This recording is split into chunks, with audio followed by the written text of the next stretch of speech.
So if you are someone who just can't think of any way or anything to write about, I'm going to tell you that you should steal Shakespeare's strategy, but be careful about it. And I'm going to tell you what his strategy was for most of his storytelling.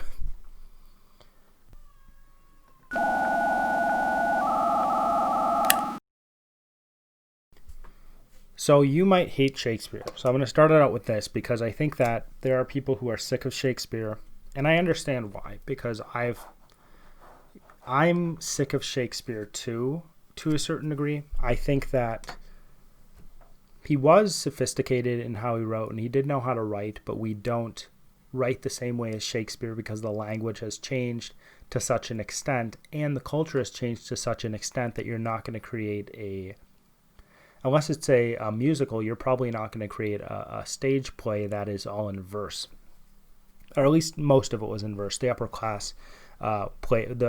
class in Shakespeare's plays, I believe, spoken, what is it, iambic pentameter, or however you say it, and the lower class didn't actually speak in verse, so that's a little tidbit. But Shakespeare did know how to write, and I think that what happens, I think the issue with, I guess I'll do some Shakespeare bashing. I think the issue with studying Shakespeare is that I think that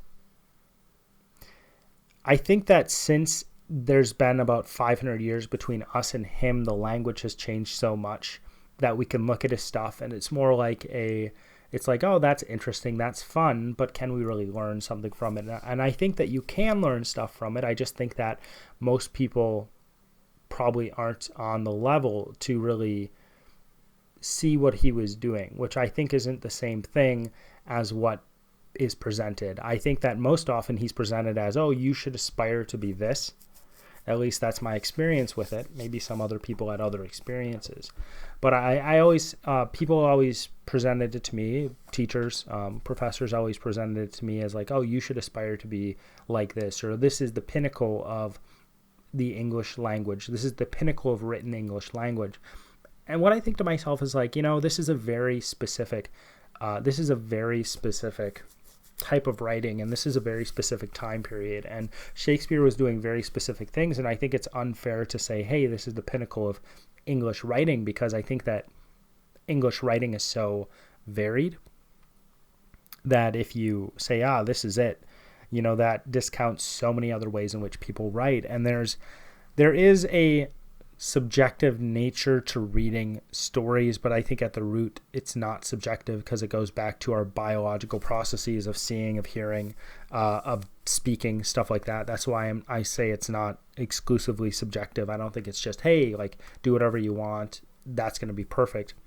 There's a certain amount of subjectivity, but to it though, and I want to bring that in. I want to say that there's value in Shakespeare. There's value in what he's doing, especially in the complexity that he brings to his stories. But one of the reasons why he could bring complexity to his stories is what we're going to be talking about today. And I'm sorry that was such a long introduction to what's going on, but I thought it was appropriate because I think that we need to have things in correct perspective. And I think it's good to always present a different idea. And I would encourage people to disagree with me if they think that's the case, if they think I'm wrong. But when Shakespeare wrote many of his plays, and I think most people who study him, they've got to know this because I don't know how you couldn't. When Shakespeare wrote many of his plays, he'd essentially rip an entire play that he thought that from another person, and he'd rewrite the play in the way that he wanted it written. And I don't know if this was the case with all of his. I think that there were original works, completely original, where he didn't take another person's story and just use it as his own. In today's world, that really wouldn't work. But in that world, I think copyright law maybe was easier to just take people's stuff and steal it. Maybe it's kind of easy to do that right now if a person doesn't have a huge lawyer team behind them, depending on who you are. So he did that, and what he did is he said, I want to retell this story. But I want to retell this story in a different way. I want to do more complex things with it. I want to put more interesting characters into this story. And I have this urge with some books I read as well. There's some books I read that I'm like, man, I really like to rewrite this book. and I'm not like saying, hey, I'm the best writer in the world, but there's certain books that I'm like, I don't like how the writer did this, if that makes sense. And I think every writer, every reader has that thing where they're like, I don't really like how the writer did this. I do it in a different way. I present things in a different way. I take the story in a different direction and bring it back to the climax of the story in a way that they weren't thinking. And that's just, I think, the nature of interacting with things and doing that thing yourself, right? Interacting with writing and then writing yourself is you're going to run into situations where you just don't like what's being done and you want to redo it in some way, right? I think the reason why people think this way, at least I know the reason why I think this way, is I think there's a good core. There's really good ideas that are presented, but they're not fleshed out. They're not presented in a way that I think they could be presented.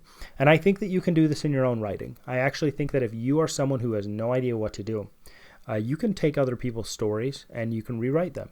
You can take stories that are old and rewrite them. People do it all the time. Now, if you're going to publishing stories is completely different, right? Publishing stories is completely different because you need to make sure those things are in the public domain if you are rewriting the story, because if they aren't in the public domain, then you are going to be infringing on someone's copyright if you're trying to sell that, or if you're trying to get it released through a publisher, right? Have somebody else sell it for you. But I think this is a good practice, this is a good activity to engage in as a writer, because I think that it actually makes you forget about, like, you know where the story is going, you know the movements of the story, if that makes sense. And I think oftentimes, especially with newer writers, what happens is they don't know where the story is going. They get caught up in all those things. And if you take another story and you retell that story, it takes away that stress of knowing where the story's going. You already know where the story's going if you read that book or saw that movie and you're rewriting it. And because of that, you can take the time to actually make that story, or make those things in the story that you don't like, as interesting as possible. There's also this idea of rewriting someone else's words, and this probably is good to a certain degree, but at the same time, I would say that you are trying to develop your own voice. So I think it's better probably to write in your own voice or try different things out. The reason why I say this might be beneficial, I really don't do this. I'm not going to rip on anybody who does, but I think this might be beneficial because if you're writing by hand, especially, I don't know if it'd be the same thing if you're writing on the computer, because there's a specific movement. Each letter has a specific shape, and I think each letter in each shape, it's going to slow you down. It's going to force you to look at each letter, and it's going to force you to look at each word and the phrases that writer uses. And by looking at that in a slow way, you see, oh, that's how they put that thing together, and you're going to gain a better understanding of that. But I think that you're going to learn that as well if you read. It might not be as intense, but I think that for me, at least, I don't engage in that activity because I don't have enough time to engage in that activity. Maybe if I had a lot of time, I'd start rewriting people's stuff.